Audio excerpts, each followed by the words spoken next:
Good afternoon, everyone. Welcome to Getting a Handle on CUI Before It's Too Late, sponsored by Exostar Policy Pro Team. I'm Scott Armstrong, your host today, and we've got a special guest, Leslie Weinstein, who'll be presenting the bulk of the content today. First, a few housekeeping items.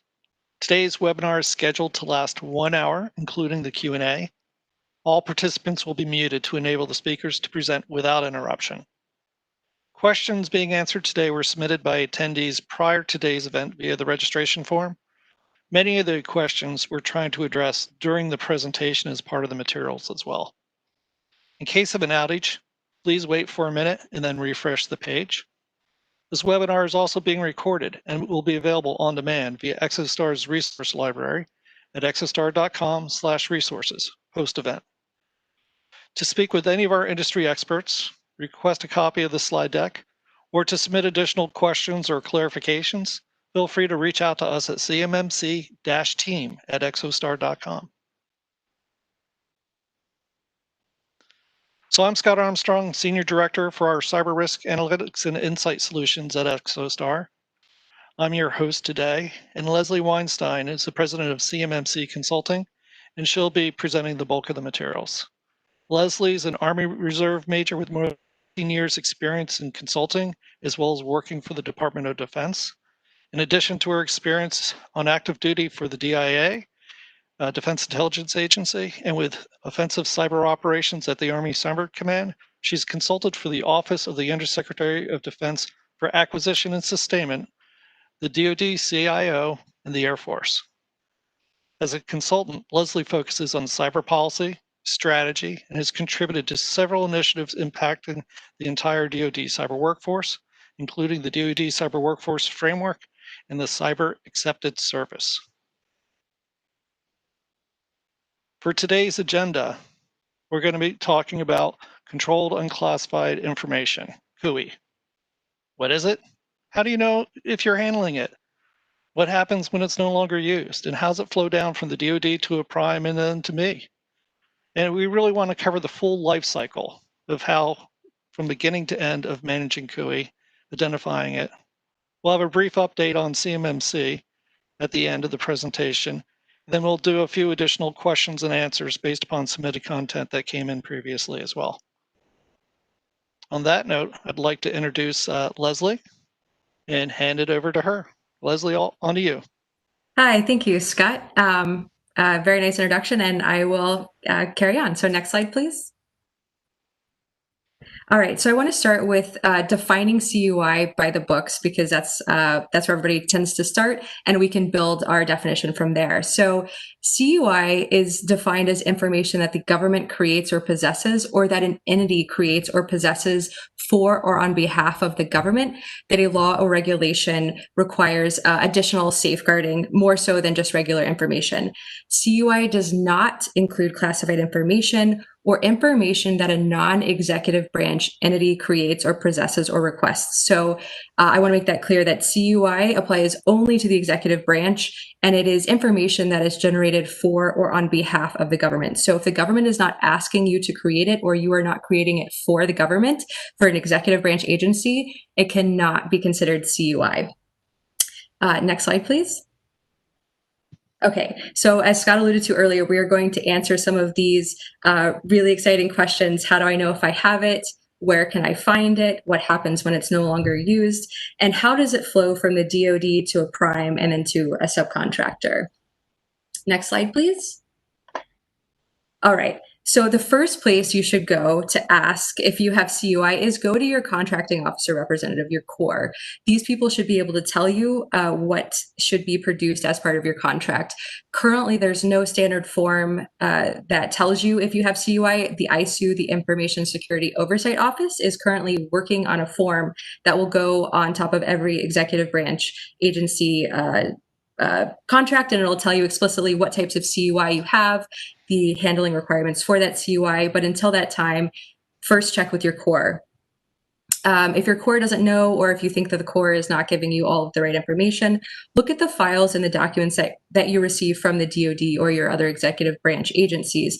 Check for distribution statements. Distribution statements historically have said distro A or distro C, and they mean certain things. There's the ISU is actually, or the National Archives has done away with the distribution statements for the most part and have replaced them with limited disseminating controls. But if you have a statement like that on a document, double check to see what that means and determine if it is in fact CUI. You should also look for other indicators, other markings like FOUO, which means for official use only. The DoD still uses that widely, even though CUI has replaced the marking FOUO. Other markings that have historically been used by the DoD and other federal agencies are LES for law enforcement sensitive and SBU sensitive but unclassified. That was explicitly rescinded by the intelligence community a few years ago and replaced with CUI. So check for those types of markings. It doesn't necessarily mean that historic documents that are marked are still considered CUI, but it's a good starting point to check to make sure that find out if it is CUI or not. You should also consider the types of documents that you are creating in support of your contracts. You should have an idea if what you're putting together seems classified or seems not classified, sorry, sensitive. If you think it is sensitive, you should go look at the CUI registry on the National Archives website. The National Archives CUI registry has a list it's the definitive list of all of the categories of CUI. There are 145 categories, I believe, of CUI.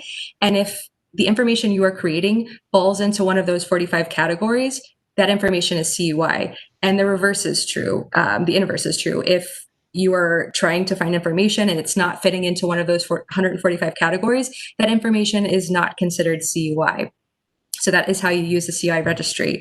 I want to call out a few of the categories of CUI.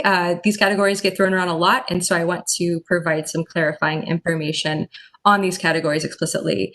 Export controlled. A lot of people talk about ITAR and EAR, but ITAR is but one category of export controlled CUI. So yes, ITAR is considered CUI. It's actually handled by the State Department. We will talk about it in a lot more detail here in a little bit, so I won't go into too much detail now. Things like OPSEC, operational security, operations security, it's a new addition by the DoD into the CUI registry, but things that could compromise our service members downrange or our ongoing operations, things that are not classified, but if an adversary were to gather several different bits of this information, unclassified information, and put it together, it could in fact compromise our ongoing operations. General privacy, also known as PII. Not all PII is considered CUI. I will talk about this over and over and over again, but PII is only considered CUI if the government is asking you to collect it. So your HR records and your payroll, those are not considered PII. But if you are a provider collecting soldier information on behalf of the DoD, that PII that you're collecting of the service member would be in fact considered CUI. And then CTI, controlled technical information. It's another category of CUI that is often called out separately from CUI, but it is in fact a category of CUI inside the CUI registry. Next slide, please. Okay, where do I find the CUI? The short answer is it can be anywhere and everywhere. CUI can be included in your drawings, your technical drawings, your schematics, your designs. You can write it in Word, you can write it in Excel. If you're conducting analysis on data, just because the data you're getting and compiling may potentially be open source and may be totally unclassified, but when you put it all together and you conduct an analysis and provide a value or some sort of association with that information, it can become CUI. It can also become classified, so that's something else to be aware of. You can create CUI in PowerPoints. If you are briefing the status of projects or the status of multiple projects and you're compiling all of them together in a PowerPoint, that PowerPoint can be considered CUI.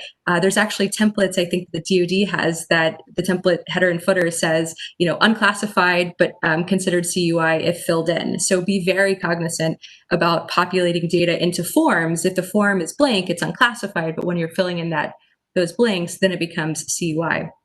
And then also your notebooks and your handwritten sticky notes.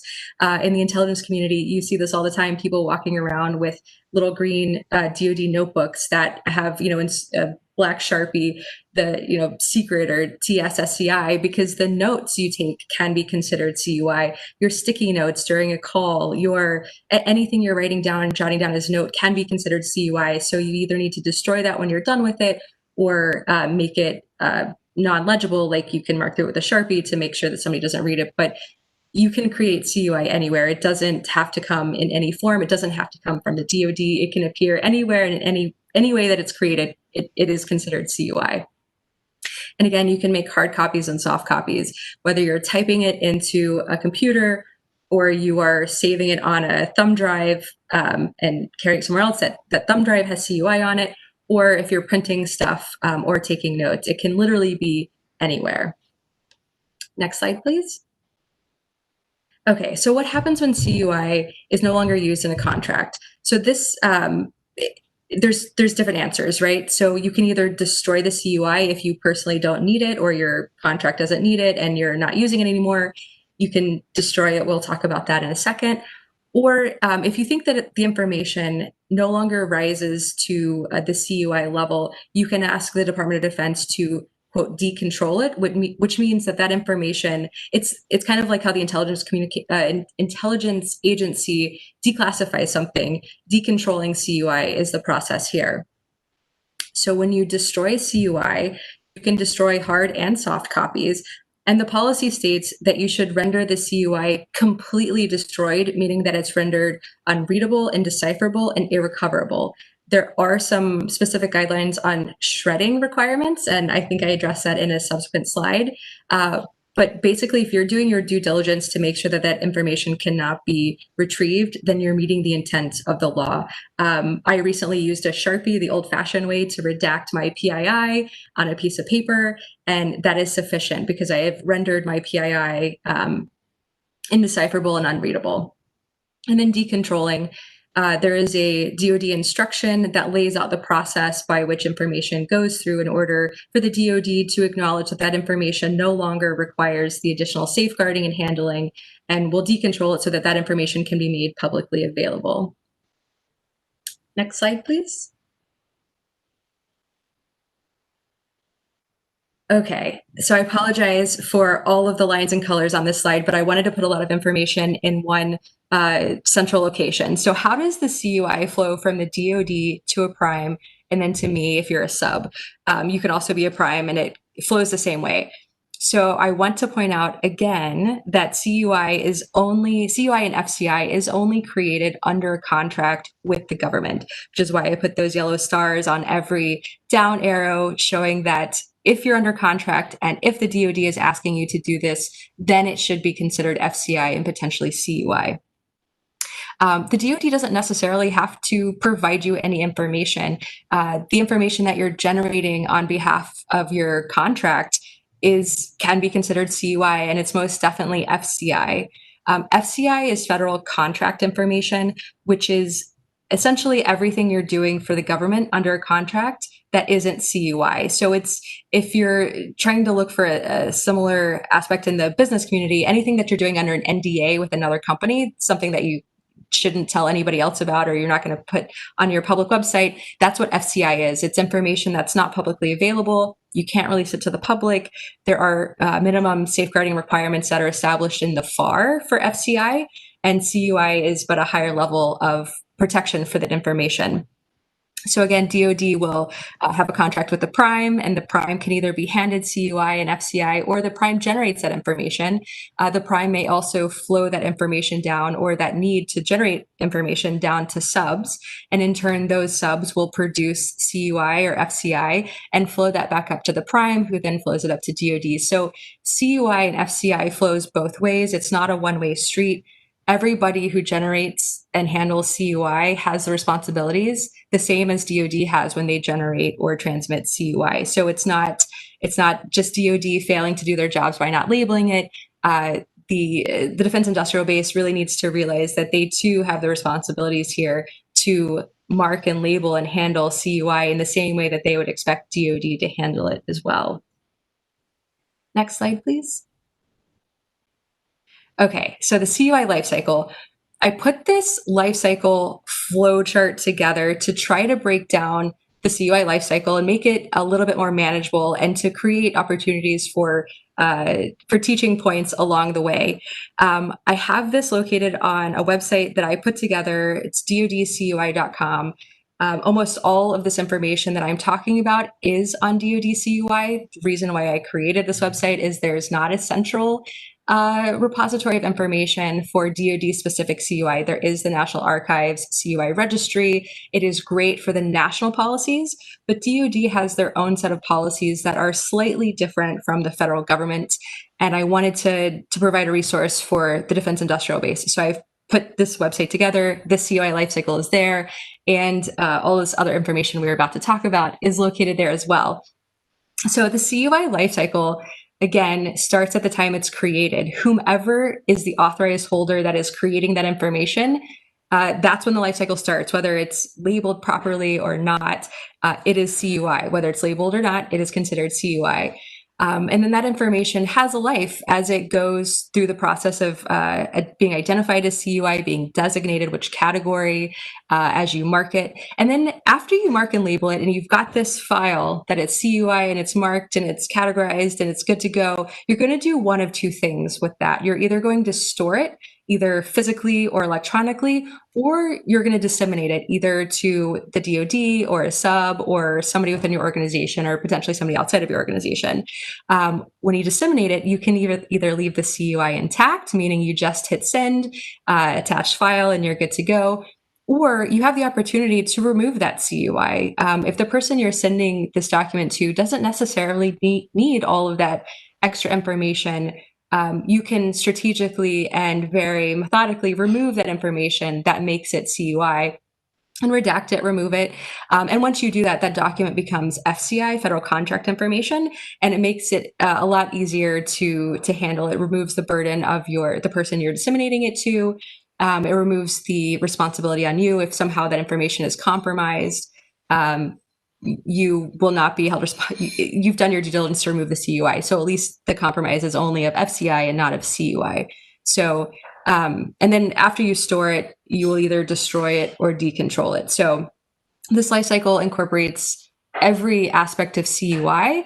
And hopefully this makes it a little bit easier to understand how CUI is handled and what happens at each step. So next slide, please. Here's a little bit more detail about each step. I kind of hit the highlights, but I want to go into a little bit more detail about every single step of the life cycle. So again, the moment CUI is created is the moment that it is considered CUI. This is why it's important now that we are all remote.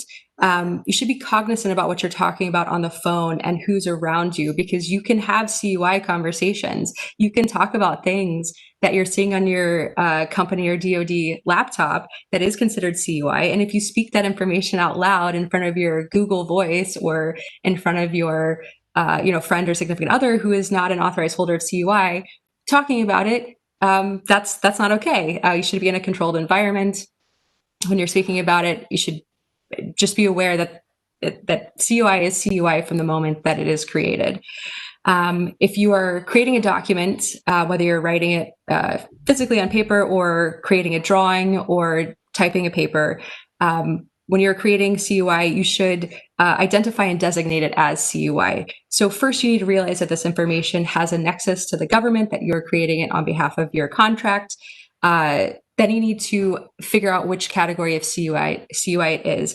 I would imagine that most people deal with only a handful of categories of CUI. So there's not a need to go become an expert on 145 categories of CUI, because it's highly unlikely that any one person would see 145 categories of CUI. So it sounds a lot more daunting than it is, but the few categories that you deal with on a regular basis, you should become familiar with that. You should know what the CUI registry says about it. You should understand the regulations that govern it, and know where to go reference that information so that you can understand if the information you are in fact creating does fall under that category.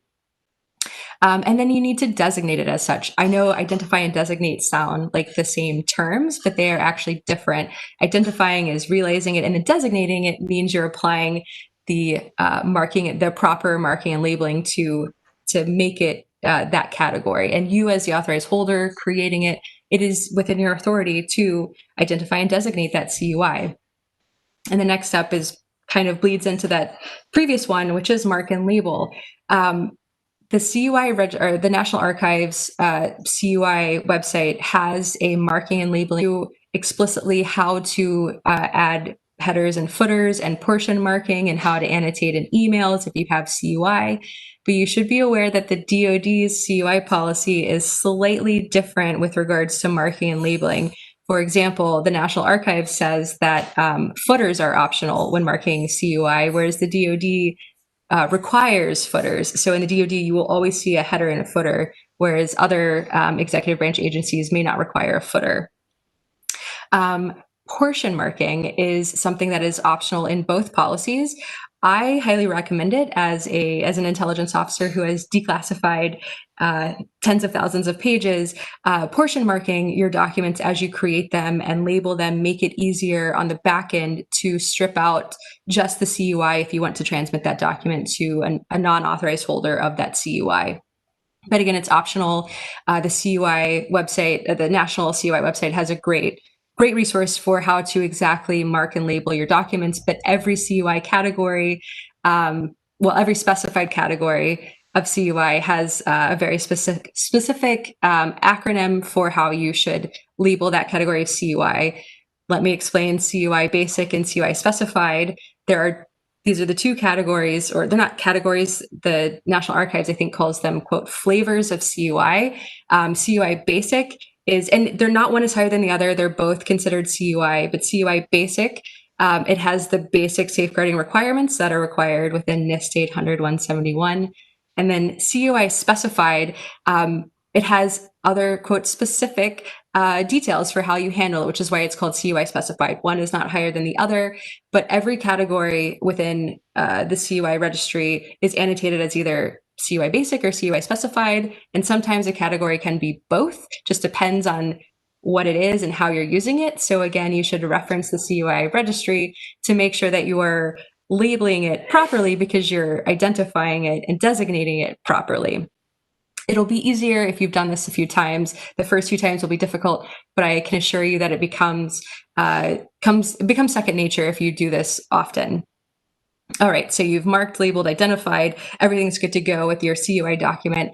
And now it comes time to go home or to start working on something else. So you need to store your document.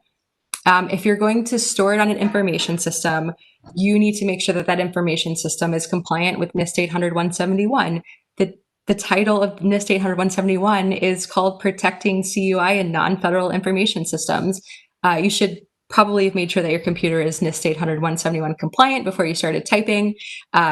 Let's assume it is. And when you store it, you should double check that you're storing it. If you're sending it somewhere for storage, if you're putting it in a cloud storage, make sure that that is meeting the minimum NIST 800-171 requirements.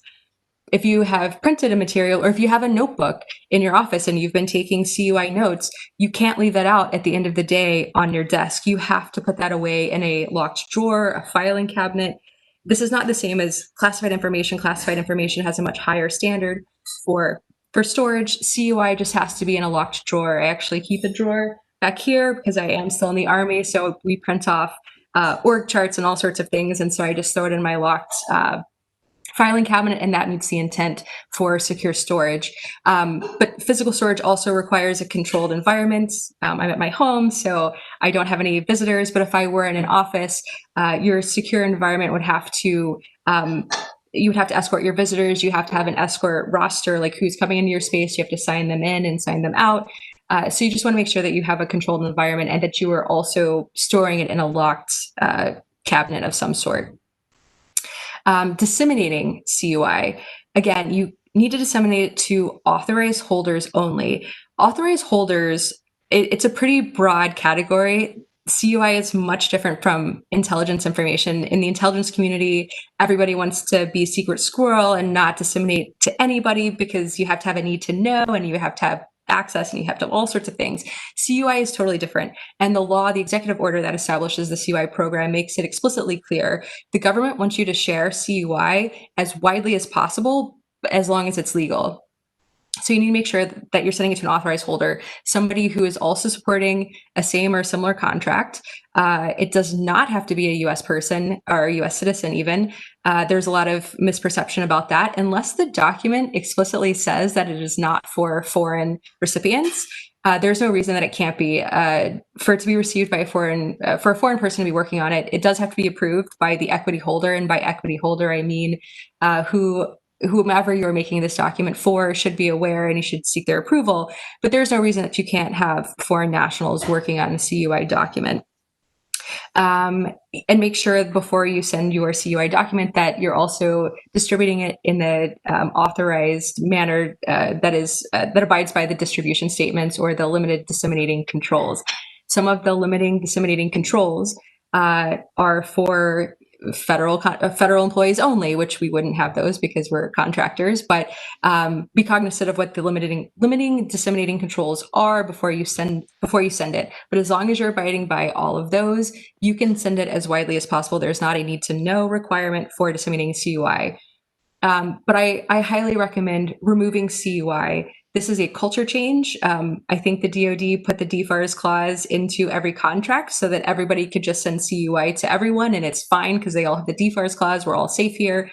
But I think that's the wrong mentality. I think we need to be very cognizant about the information that we're sharing with our supply chain. If we don't need to send them additional information outside of what it takes for them to perform their job, we should remove that information. We should put the onus on ourselves to redact and to go through a review process internally to make sure there's at least two eyes on a document to remove the information so that we're not inadvertently sharing information that, if compromised, could put our warfighters at risk. It's an extra step, but I think with the CMMC and with all of this effort that the DoD is putting into changing things, like maybe we should change our own culture as well and help facilitate this process.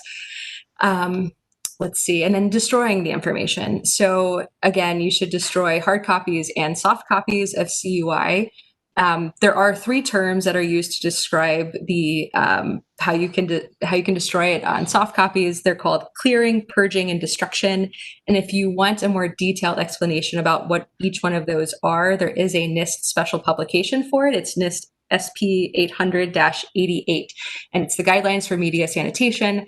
But basically, if you're making sure that the information it's not legible, it's not recoverable, then you're meeting the intent. I do know that it does prescribe specifications for shredding. It has to be a crosscut shredder, I think, and they have to be within a certain millimeter. But other than that, there's not a lot of hard and fast rules on destruction. Just make sure that no one can read it and you're good. And then decontrolling. You should seek DoD's approval for decontrolling information if you are trying to make anything public, or if you think that you are needlessly protecting outdated information, seek that review by DoD to ease your burden on having to protect that information, because it would be terrible if you were held accountable for mishandling CUI that is in fact not needing to be designated as CUI anymore, and it could have been decontrolled and released publicly. So that is an option for this information that you potentially have that you don't know if you need to keep protecting it anymore. All right, next slide, please. Okay, so I want to go into a little bit more detail about how to use the CUI registry to identify CUI. And I picked the ITAR category, one, because there were questions submitted beforehand about ITAR, and I've just seen so many people talk about ITAR as if it's not CUI, when in fact it is a category of CUI. So I realize this is probably really small, and if your screen is as small as mine, you probably cannot read the words, but that's okay. We don't need to read them. I will walk you through what all of these cutouts mean. So on the left-hand side of the screen, under identifying CUI, this is the first quarter of the CUI registry, and all of the CUI categories are grouped by an index category. The index category doesn't really mean anything. It's just a grouping of CUI categories that are just grouped by likeness. And there's a defense category, and it only has 4 categories of CUI, which is almost unfortunate because DoD information can fall in a lot more categories than just those four. So there's an index category on the left-hand side. The blue links to the right of that are the links to additional information about every single CUI category. So as you can see, the export controlled category actually does not fall into the DoD category, which is ironic because ITAR is the International Traffic in Arms Regulation, which you would think would apply to DoD, but it is in fact not in the Defense Index. So if you click on export controlled information, this next page that pops up, the top center of your screen is the website that you will get for that information. So as you can see, it'll provide the banner marking for if that information is considered CUI specified. And in some instances, export control is specified, and in other instances, it's CUI basic. And the National Archives tells you exactly how to mark it when it's specified and how to mark it when it's basic. It also provides a definition for this category. Sometimes the categories are explicit and it tells you exactly what makes it considered CUI and that it must have these three characteristics in order to consider it CUI. Other times you kind of have to read into it. This is all the information we have. So if you can't tell from this description if your information is in fact CUI, the executive order that establishes the CUI program, it actually explains that if information can be reasonably expected to not be CUI, it shall not be so designated. So it's really a judgment call, and it's a judgment call on the information creator. So if read this definition, and if you really don't think it fits, then don't designate it as CUI. But if it clearly fits within these guidelines, then it should be considered CUI. Then you should figure out if your information is CUI basic or CUI specified. Unfortunately, this category of CUI has quite a large number of laws that govern this bit of information. So in the middle of your screen is, it's actually the bottom of the page of this export control page on the CUI registry. If you scroll all the way to the bottom, you will see this this excerpt in the middle. And I've called out the two laws that govern ITAR explicitly. So the other policies and laws that are listed here relate to export control information that are different from ITAR. So ITAR is not just a category of export control, but it's only two of several that are covered in export control. ITAR is actually governed by the State Department. So it's funny that so many people in the Defense Department talk about ITAR. But anyway, I just wanted to call this out that the law that governs ITAR is but one or two of a few of the ones that are covered by export control. So you'll have to kind of fish for the information that you're looking for in these laws to determine if it is in fact CUI specified or CUI basic. And once you designate that, the CUI registry tells you how to label it in your headers and footers. And then the far right column, it's labeled as sanctions, but if you read those policy documents, it's law, and it'll tell you what your the ramifications are for mishandling this type of information, whether it's criminal or civil penalties associated with mishandling it. So you will know what happens if you fail to mark and label this information correctly. And I've placed the link to the CUI registry on the bottom of the slide for everyone's reference. Next slide, please. Okay, CUI and the CMMC. So just want to get out some basic information. I'm sure there are many more questions, and Scott is going to answer some questions about the CMMC before we wrap up, but I want to hit some of the minimum baseline information about CUI relation to the CMMC. First and foremost, the scope of the CMMC assessments is only DoD, FCI, and CUI. I know that there are other federal agencies who are talking about reserving the right to include CMMC in their RFPs, but as it stands right now, the CMMC only applies to DoD information, and only portions within your network that house, store, process, transmit, touch, handle, anything. That portion of your network is covered by the CMMC, and only portions of your network that are completely logically separated from that enclave, those other parts of your network are not within scope. So you have the ability to scope your network in such a way that you minimize the area covered by DoD, FCI, and CUI. Second, NIST 800-171. Compliance with NIST 800-171 applies to all executive branch agencies that process, store, transmit, house, and CUI. CMMC level 3, when the CMMC comes out, CMMC level 3 will be required for CUI because it is 90% based on NIST 800-171, and that is the minimum requirement to handle CUI. Also required within NIST 800-171 and therefore required by the CMMC is a system security plan, an SSP. Your SSP should cover your CUI environment. And you also need to create a POAM, a plan of action and milestones for how you plan to remediate any of your gaps within NIST 800-171. NIST compliance allows for gaps. They acknowledge that not everyone's perfect, but you need to produce a plan and a plan of action and achievable milestones for how you're going to close those gaps, because the CMMC does not allow for any gaps. So if you are doing your assessments now, your self-assessments, or outsourcing a gap analysis to determine what your gaps are in NIST compliance, you should really develop an achievable and actionable plan to close those gaps as you prepare for the CMMC. I want to point out that the FAR 52, the Federal Acquisition Regulation 52, applies to all federal contract information, all FCI. That is the baseline minimum requirements for handling FCI. Those are addressed in NIST 800-171, but you have to handle all FCI with those minimum requirements. Once the CMMC goes into DoD RFPs, contracts in the future, the DoD will tell you explicitly which maturity level your company needs to have in order to be awarded that contract. It's unclear. We don't have hard and fast rules and policies in place yet to determine when you will need to achieve that CMMC. In the past, DoD has said you will need the CMMC at time of contract award.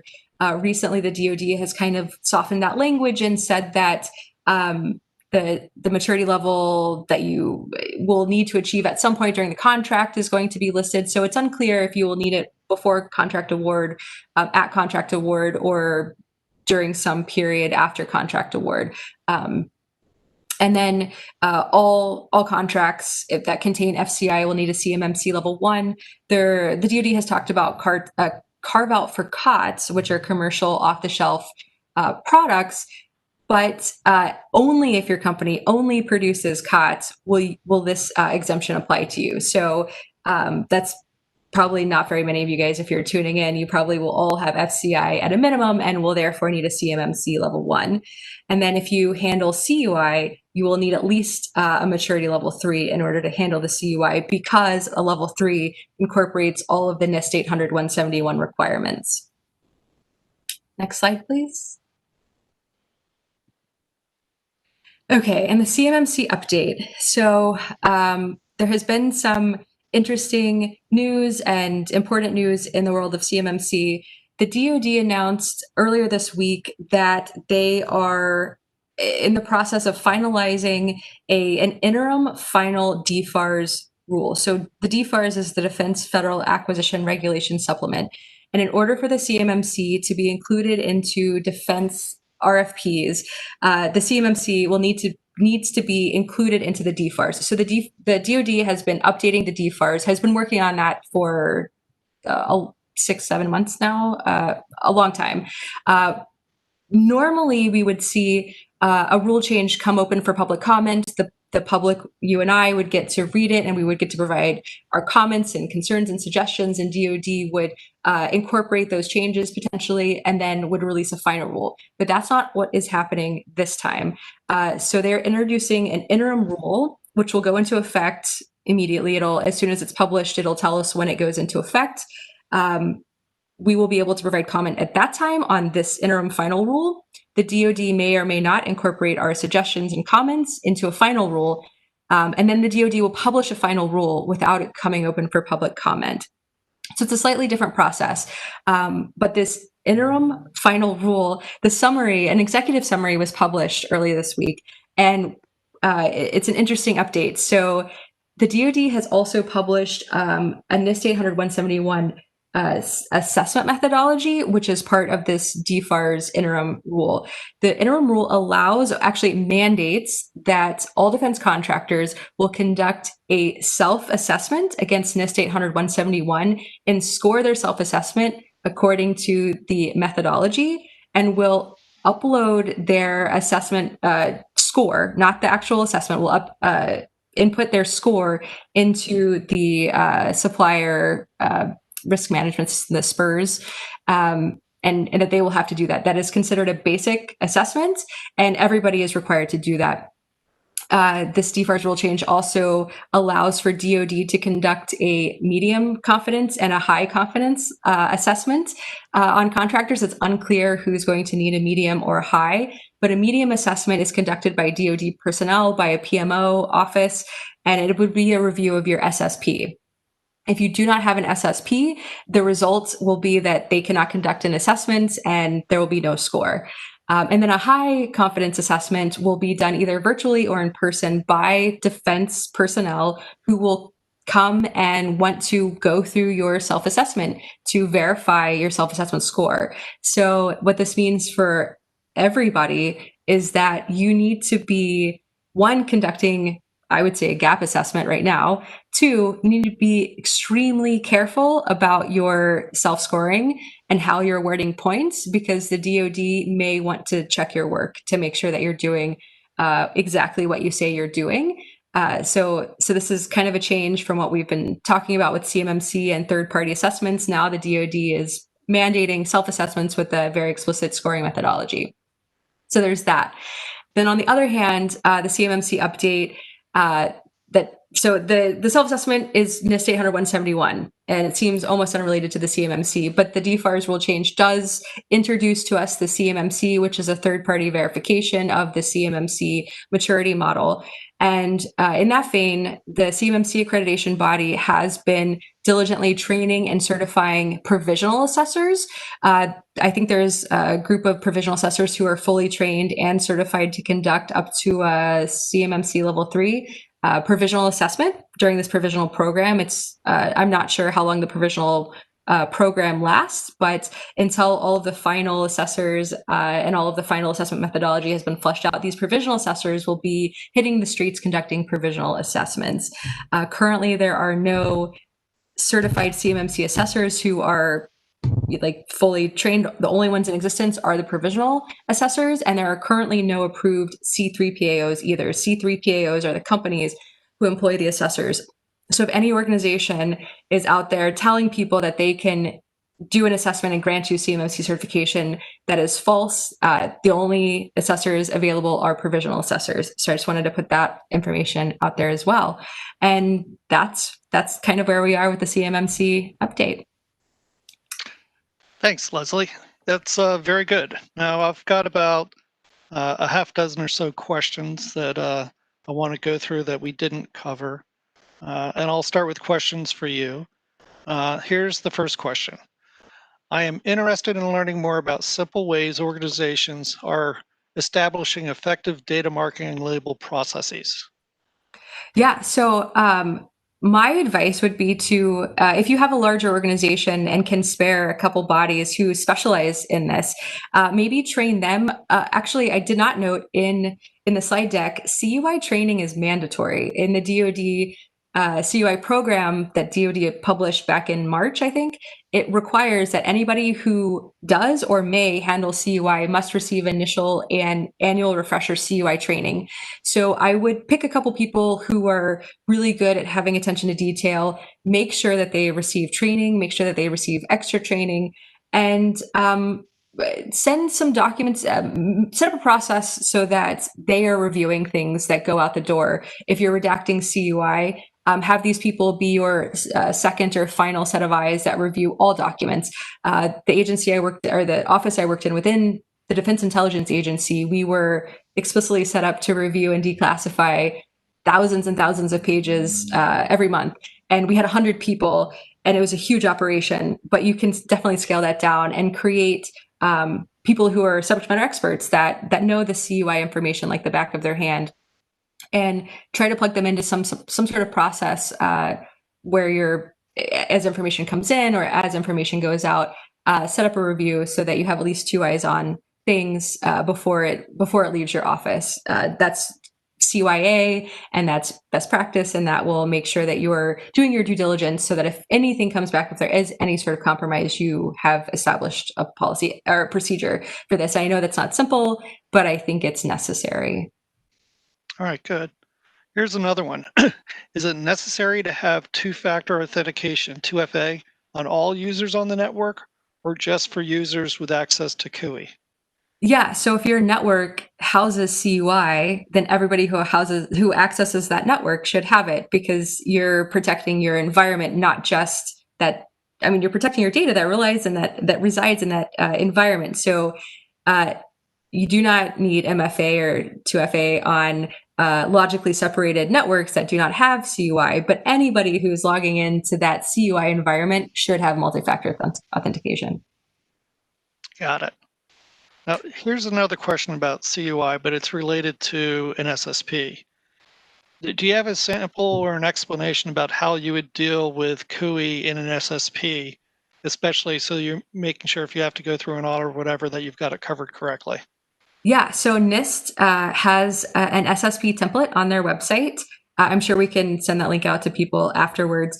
But the NIST SSP template makes it explicitly clear that the SSP is for your CUI environment. So you should have an SSP, and that's actually what the self-assessment methodology says. It says that you should submit an SSP for every environment that is housing FCI and CUI. So the self-assessment kind of mixes FCI and CUI, but yes, you should address at least your CUI environment in your SSP. If you have a broader SSP for a broader environment, that is fantastic. But for the DoD requirement, you definitely need to address your CUI environment in the SSP. Got it. Now I'll take a few questions and see how I do with those. The first one is, when do you assume when third-party accreditation organizations will be set up outside in other countries, such as Japan? Well, right now, Leslie mentioned earlier, there's no official third-party accredited organizations able to do a certification. Firms are applying to do that, and primarily they're here in the U.S. There's certain constraints where they have to have U.S. ownership and things like that, and they're registering with the AB. The authoritative source for when organizations will be approved and able to certify in the U.S. or elsewhere would be at the certification CMMC AB website. You can go to cmmcab.org. They are projecting in the U.S. the ability to have those organizations ready by winter or spring. So that's coming soon. That's in the next 4 to 6 months, maybe sooner. However, internationally, I still think, from what I understand, there's discussions or clarifications that need to go on between DoD and the other international organizations, whether it's a Ministry of Defense, such as in the UK or Japan or whatnot. I am aware that there's organizations, consulting organizations that are specializing in 171 and CMMC activities that have international representation. So there's people there that could help you with gap analysis and things like that. But as far as when you can get certified, that's still a TBD, pending DoD guidance and whatnot. Let me see. I've got a question here. We'd like to learn more about the certification process and how to convince ourselves we are compliant. So for the certification process, I'll again point back to the accreditation body, cmmcab.org. They update their website on a regular basis, and it's got lots of details, but about the processes for the different parts of the ecosystem that they're building, whether it's training organizations, assessors, and things like that. But they would be a good authoritative source to go to for the certification process as it evolves and becomes available. As far as how to convince yourself how you're compliant, I would say start with doing a rigorous readiness assessment internally. Consider having a third party do the same for you once you think you've done your own assessment. I would definitely take into account 171 as well as CMMC, especially if you know that you're or think you're handling CUI, because both of those are going to be hand in hand for quite a while based upon our current interpretation of the guidance that's coming out. So that's how I'd recommend moving forward there. Let me see, I've got another related question. What's the best way to get started with pursuing CMMC / 800-171? So this is related to the last question, but it gets back to doing your readiness assessment, but it's based upon what you think your targeted CMMC level would be. So if you think you're handling CUI, or if you know you are in one or more of your environments, depending on how big of a company you are, then I'd be targeting level 3, maturity level 3 for CMMC, as well as the 171 controls. If you are certain you do not handle CUI, and you will not handle CUI, that you don't want to be getting into that part of the DoD ecosystem, then I'd say start by targeting maturity level 1. That really covers the federal contract information, FCI information, and that's kind of that base level security controls that you should be doing as well. I mean, there's everything from information on the AB's website, the DoD's website. There's tools out there that can help you do a readiness assessment, or even policy remediation of your policies that might apply to any of this. And then again, as you go through this journey and once you've done those assessments, feel free to engage with a consultant, but I'd recommend find where your gaps are, where your readiness assessment takes you, and then engage others as appropriate, because that'll help streamline the entire process, whether it's a prep phase or actually getting ready for the final C3PO audit as well. Yeah, Scott, you bring up an excellent point about policy, because CMMC level 3, levels 2 and 3 have a very explicit policy and documentation requirement.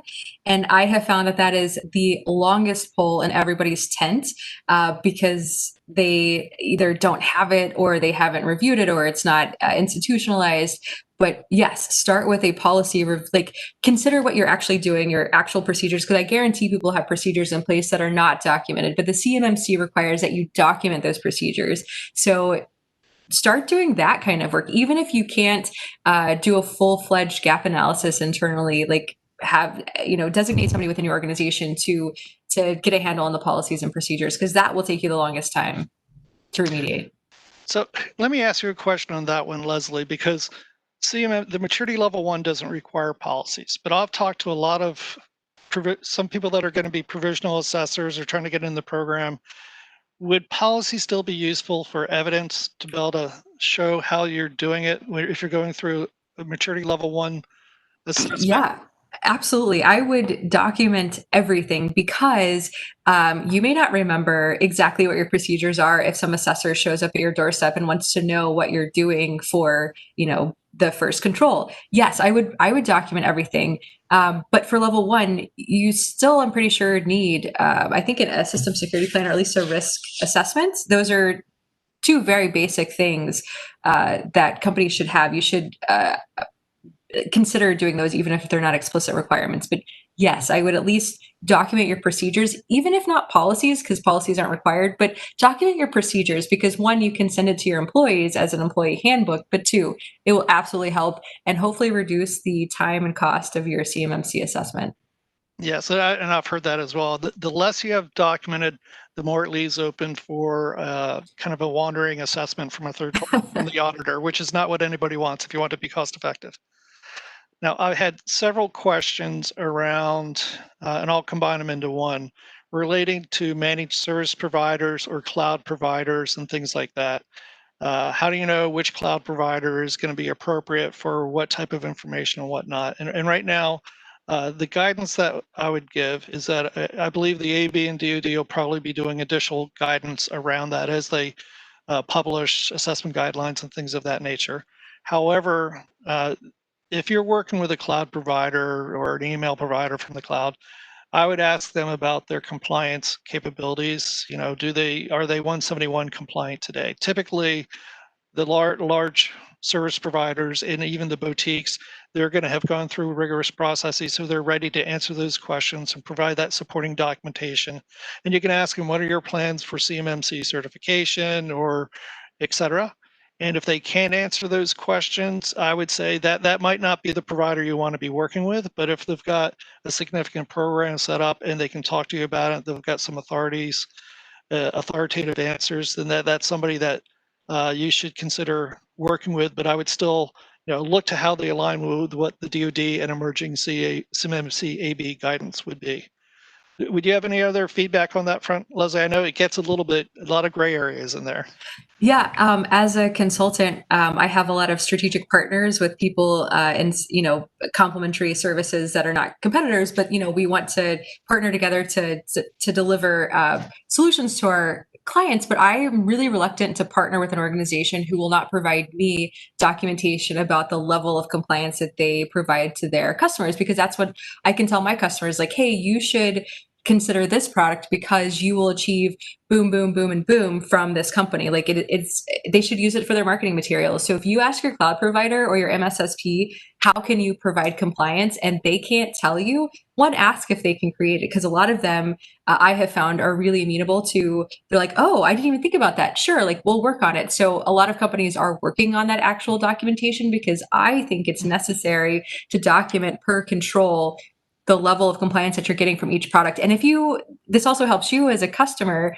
If you find that you have a service or some sort of tool that you're using that doesn't actually meet any level of compliance, you maybe should reconsider some sort of product or service that does meet that level of compliance, that also may provide some additional compliance coverage. So yes, I would demand documentation, not just ask, but demand in writing, please tell me how your service is servicing me, because I now need it. And there are service providers who do provide it. So can you please help me? So yes, I would demand it. All right, thank you. Now, I think that concludes the last question. What I'd like to offer out there, and we're about at the top of the hour, if you have any additional questions on any of these topics or things we might not have covered, feel free to send us additional questions to cmmc-team@exostar.com. It might take us a couple days, but we'll consolidate the responses and things of that nature. One thing I'll mention with our Exostar Policy Pro solution, they're the sponsor of today's session. There is a free trial available where you can go and try it for free for a couple days. This is a tool set that's got policy templates, but also the ability to do automated analysis to help you remediate them to be able to better comply with 171 and CMMC. So thank you, everybody, for your time today. I hope this has been useful and enjoyable, and have a great day. And thank you, Leslie, for contributing today. Thank you, Scott, for having me.